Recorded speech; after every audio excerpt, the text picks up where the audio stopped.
Hey everyone, welcome back. Right, today I wanted to show you how I clean out my shark vacuum. This is one that collects the dirt in a removable cylinder tank bin. It's got a little sponge filter and some other bits and pieces that I give a clean at least once a month. So this is a mucky job.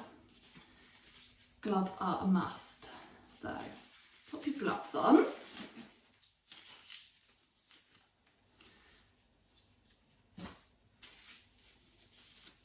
And then the first thing I'm going to do is empty this out into the bin.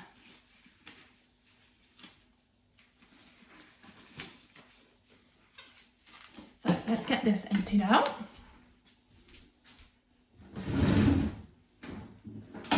So it's just got a button on the bottom that you press and it flips the underneath out and the dust and dirt just drops straight in. And then you can also press the button on the top because there's like a little chamber in there where sometimes bigger bits get stuck. So I just check that one as well. That one's all fine. So what I'm going to do is wash out the inside of this. I don't want the dust to go everywhere. Like the sponge filter a wash. And it also has this little like extra filter pad, so you can just see it's got a bit grubby. So let's give these a clean out. So first of all, I'm going to wash out the bin. So I literally just rinse it with clean water.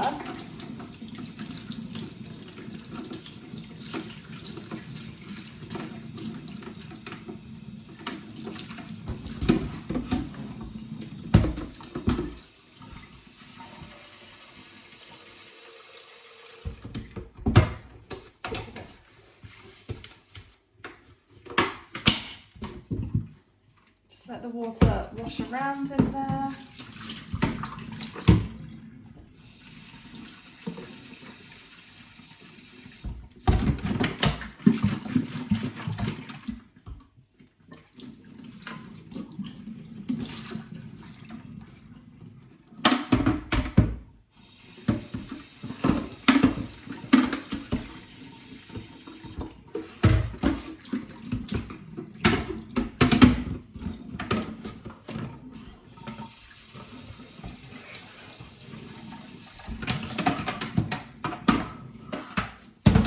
So just make sure there's no clumps of dust left hiding anywhere. Now the most important thing is to make sure that this dries properly, because you don't want to vacuum when it's still damp, otherwise you're going to end up with like soggy wet clumps of dust forming and it's probably going to smell. So I'm going to leave it to drain on here. Like when it's a warm sunny day, I'll pop it out in the garden as well to kind of drain off. But yeah, I'll just let it air dry for a little bit and then we'll get a towel in there. I'm going to do the filter bits now. So there's the sponge filter and the pad. So I'm just going to rinse this piece that they sit on off.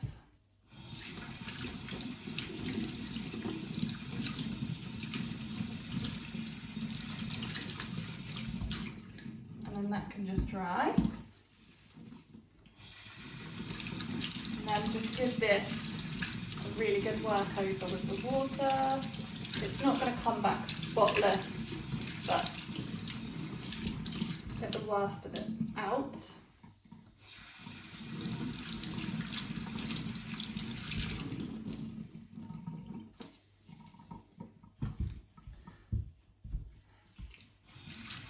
And then this, again, just let the water run through it and keep squeezing it. But can you see how dirty that water is just coming off it? So I just keep going until it starts to run clear.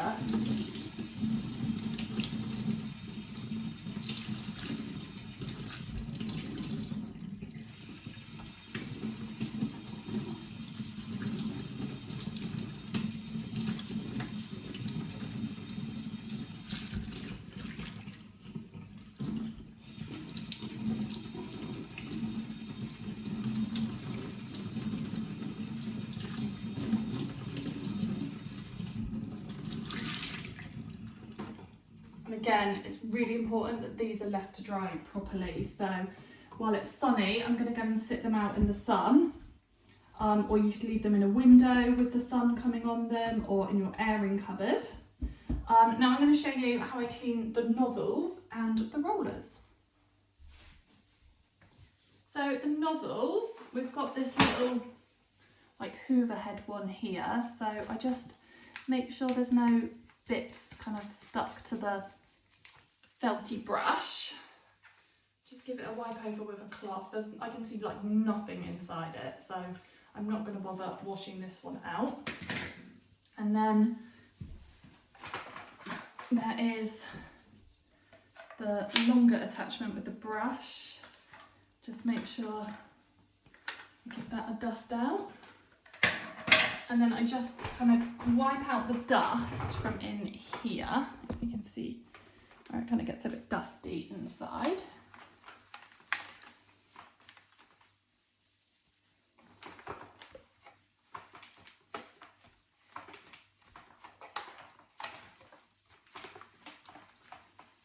Shouldn't need to get in here where the dust should just wipe out. And then the rollers underneath. This is an anti-hair wrap one, so we're quite lucky that no hair gets stuck under here. So there's sometimes just the odd little bit of cotton that gets pulled around, but there's nothing too bad on there. And then this furry roller, there's a little button on the side that I can just pop it out with. Just check there's nothing grim on there. He looks nice and clean. And then that just clicks back in. Like so. So, there we go, that's it. So I'm just going to let those pieces dry outside in the sunshine for a little while, and I'll get it put back together. But I hope you found that useful. If you've got the same hoover, just to be aware of what bits you need to take out and wash regularly, just to make sure that your hoover stays nice and spangly.